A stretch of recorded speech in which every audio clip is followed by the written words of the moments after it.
kuliah Sosiologi Pedesaan dan Pertanian yang telah memberi kelompok kami kesempatan untuk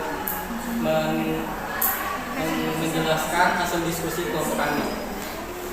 Di sini kami kelompok 7 yang beranggotakan saya sendiri Dr. Oli Akbar dan rekan saya Melanie Zulfia, saya Taya Yudianti, akan mempresentasikan materi yang berjudul mobilitas sosial yang akan dimulai oleh Melanie. Pada Melanie saya. Mobilitas sosial. Pengertian mobilitas sosial adalah dalam Kamus Besar Bahasa Indonesia diartikan sebagai gerakan berpindah-pindah atau kesiapsiagaan untuk bergerak. Sedangkan secara etimologis, mobilitas berasal dari bahasa Latin yaitu mobilis, yang berarti mudah dipindahkan atau banyak bergerak dari satu tempat ke tempat lain. Terdapatnya kata sosial pada istilah mobilitas sosial adalah untuk menekankan bahwa istilah tersebut mengandung makna yang melibatkan seseorang atau sekelompok keluarga dalam kelompok sosial. Baiklah, saya serahkan kepada moderator. Selanjutnya, untuk materi selanjutnya akan dilanjutkan oleh yang selanjutnya yaitu jenis-jenis mobilitas. Mobilitas sosial vertikal yang terjadi karena adanya perubahan kedudukan sosial dalam posisi yang tidak sederajat. Jenis mobilitas ini dibagi menjadi dua, yakni yang pertama sosial sinking atau gerak mobilitas sosial ke bawah, yaitu adanya perubahan kedudukan sosial dari kedudukan tinggi yang lebih rendah. Contohnya pegawai kantor yang melakukan korupsi lalu dipecat. Contoh lainnya seorang kapten sepak bola menjadi pemain sepak bola biasa. Yang kedua, sosial klinik atau gerak mobilitas sosial ke atas, yaitu adanya perubahan kedudukan sosial dari posisi rendah ke posisi tinggi. Contoh yang dapat tentang sosial klinik yaitu seorang warga biasa diangkat menjadi ketua RT atau seorang guru diangkat menjadi kepala sekolah dan sebagainya. Kemudian mobilitas sosial horizontal. Mobilitas sosial yang terjadi karena adanya perubahan kedudukan sosial, tetapi masih dalam posisi yang sederajat. Contohnya, perpindahan warga negara, adanya pertukaran pelajar, perpindahan lokasi pekerjaan tanpa mengubah jabatan, dan lain-lain. Kemudian mobilitas antar generasi. Mobilitas sosial yang terjadi karena adanya perubahan kedudukan sosial yang berbeda dengan keluarganya. Jenis mobilitas ini dibagi menjadi dua. Yang pertama, mobilitas intergenerasi, yaitu perubahan status sosial yang terjadi di antara beberapa generasi, mulai dari kakek nenek hingga cucu. Contohnya, kakek bekerja sebagai dokter, anaknya bekerja sebagai guru, cucunya bekerja sebagai dosen. Contoh lainnya, nenek bekerja sebagai swasta, anaknya bekerja sebagai ibu rumah tangga, cucunya bekerja sebagai pengusaha sukses. Kemudian, mobilitas intragenerasi, perubahan status sosial yang terjadi dalam satu generasi yang sama, mulai dari ayah ibu hingga anaknya. Contohnya, ayah bekerja sebagai karyawan swasta, anaknya bekerja sebagai guru. Dan contoh lainnya, ibu bekerja sebagai ibu rumah tangga, anaknya bekerja sebagai dokter. Baiklah, saya kembalikan ke moderator. Baiklah, untuk materi selanjutnya saya sendiri yang akan menjelaskan, yaitu prinsip-prinsip umum mobilitas sosial.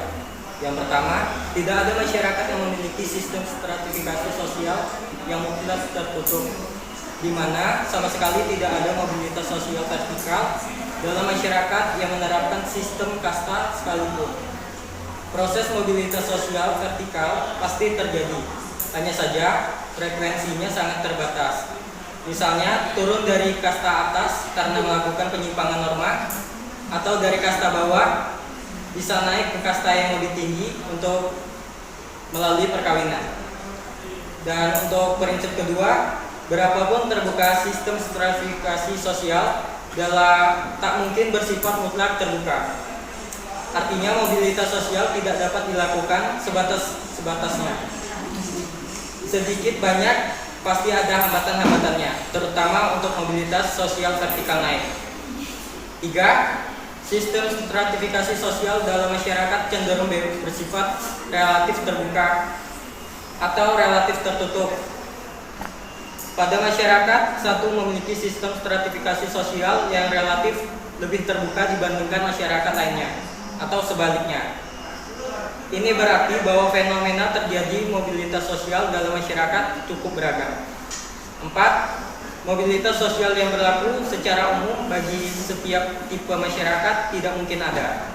Karena setiap masyarakat cenderung memiliki ciri-ciri spesifik bagi proses mobilitas sosialnya. Hal ini bisa disebabkan karena perbedaan budaya, kondisi sosial, ekonomi masyarakat, dan lingkungan. Dan yang terakhir, 5. Beragamnya faktor, baik sosiologi, kultur, ekonomi, bahkan politik cenderung memiliki pengaruh yang berbeda terhadap laju mobilitas sosial dalam masyarakat maupun negara. Materi yang terakhir akan dilanjutkan oleh Maida. Pada Maida saya persilakan. Materi yang terakhir mengenai saluran gerak sosial terbagi menjadi 5. Yang pertama, angkatan bersenjata. Angkatan bersenjata memiliki garis komando yang tegas, yang mana para prajurit harus patuh sepenuhnya pada perintah atasan. Kenaikan status seorang prajurit sangat tergantung pada kedisiplinan dan intelektualnya, sehingga keberadaannya di masyarakat sangat dihargai. Mereka dianggap sebagai pelindung masyarakat. Yang kedua adalah lembaga keagamaan. Para tokoh agama mempunyai kedudukan yang terhormat di dalam masyarakat. Mereka sering memberikan nasihat keagamaan sehingga keberadaannya lebih dihargai oleh masyarakat. Yang ketiga, lembaga pendidikan. Sekolah merupakan sarana yang konkret untuk melakukan gerak vertikal, bahkan dianggap sebagai penambah sosial atau sosial regulator dari kedudukan yang rendah menuju kedudukan yang tinggi. Yang keempat, organisasi partai politik. Partai politik menjadikan peluang yang besar dalam meningkatkan status sosial seorang politikus yang profesional. Aktivitasnya yang sering berorasi di depan umum dengan mengatasnamakan partai membuat namanya terkenal, sehingga keberadaannya lebih dihargai oleh masyarakat. Hal ini akan mempengaruhi status sosialnya. Yang terakhir ada organisasi ekonomi. Organisasi ini bersifat relatif terbuka dalam meningkatkan status seseorang, seperti pada saat pemilihan manajer keuangan pada PT Sumber Ekonomi. Beberapa orang karyawan mencalonkan diri untuk posisi yang didirikan itu. Mereka akan gencar dalam berkampanye. Sekian dari saya kembalikan kepada pendapat. Mungkin hanya ini yang kelompok kami dapat sampaikan. Selanjutnya kelompok kami membuka sesi tanya jawab. Satu sesinya pertanyaan. Dan yang untuk yang ingin bertanya boleh angkat tangan. Gina, silakan. Baiklah, saya perwakilan dari kelompok 5 ingin mengajukan sebuah pertanyaan. Adakah dampak negatif dari mobilitas sosial horizontal? Jika ada, jelaskan. Iya, terima kasih. Selanjutnya, Fari. Perkenalkan, nama saya Muhammad Fahri, wakilan dari kelompok 1. Di sini saya akan bertanya, faktor apa saja yang menghambat mobilitas sosial? Oke, terima kasih. Selanjutnya, Indri. Baik, perkenalkan nama saya Indiana. Saya akan bertanya kepada kelompok 7. Pertanyaannya yaitu bagaimana kondisi yang menunjukkan dampak positif mobilitas atau perpindahan penduduk bagi suatu wilayah. Baik, terima kasih. Pertanyaan terakhir, Jackie. Perkenalkan, nama saya Ahmad Maulana Zakaria. Pertanyaannya adalah, mengapa dalam masyarakat yang menganut sistem kasta sulit untuk mengadakan mobilitas vertikal? Sekian, terima kasih. Terima kasih untuk orang-orang yang telah bertanya. Tolong beri waktu kesempatan untuk kami mencari jawabannya. Baiklah, untuk pertanyaan pertama yaitu dari Dina. Saya sendiri yang akan menjawab dengan pertanyaan, adakah dampak negatif dari mobilitas sosial horizontal? Jika ada, jelaskan. Jawabannya tentu ada. Seperti akan ada kemungkinan untuk timbulnya konflik antara orang yang digantikan dengan orang yang menggantikannya. Yang kedua, berkurangnya solidaritas antara dua belah pihak yang bersangkutan. Dan yang terakhir, hingga bisa sampai timbul gangguan psikologi karena kehilangan jabatannya. Bagaimana, Gina? Baik, terima kasih atas jawabannya. Dapat saya terima. Dan untuk pertanyaan selanjutnya akan dijawab oleh Melani. Baiklah, saya akan menjawab pertanyaan dari saudara Rizky. Terdapat 3 faktor penghambat terjadinya mobilitas sosial, yaitu 1. Sistem lapisan sosial yang tertutup, di mana sistem lapisan sosial tertutup dalam masyarakat dapat menjadi penghambat menghambat individu melakukan mobilitas sosial naik. Sebagai contohnya itu dalam masyarakat feodal, hanya keturunan bangsawan yang dapat menduduki lapisan sosial ke atas. Yang kedua itu ada kemiskinan. Kemiskinan dapat membatasi mobilitas sosial. Bagi masyarakat miskin, mencapai status sosial tertentu merupakan hal yang sulit. Contohnya itu pendidikan yang rendah akan menghasilkan kualitas sumber daya yang rendah pula. Akibatnya kemudahan mendapatkan pekerjaan terbatas. Yang ketiga itu ada kebudayaan masyarakat.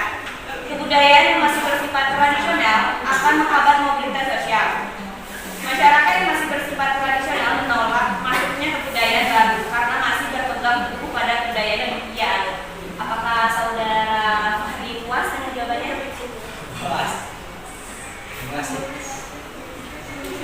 Baiklah, untuk pertanyaan ketiga akan dijawab oleh yang Baiklah, saya akan menjawab pertanyaan dari Budi. Yang pertanyaannya yaitu bagaimana kondisi yang menunjukkan dampak positif mobilitas atau perpindahan penduduk bagi suatu wilayah. Dampak positif yang disebabkan oleh mobilitas penduduk adalah meningkatnya status sosial ekonomi keluarga dalam jangka panjang. Tidak sekedar meningkatkan kesejahteraan keluarga, tetapi mampu mengurangi kesenjangan atau kemakmuran di masyarakat, khususnya antara masyarakat desa dan kota. Apakah jawaban kami positif? Terima kasih. dan untuk pertanyaan terakhir akan dijawab oleh Maria.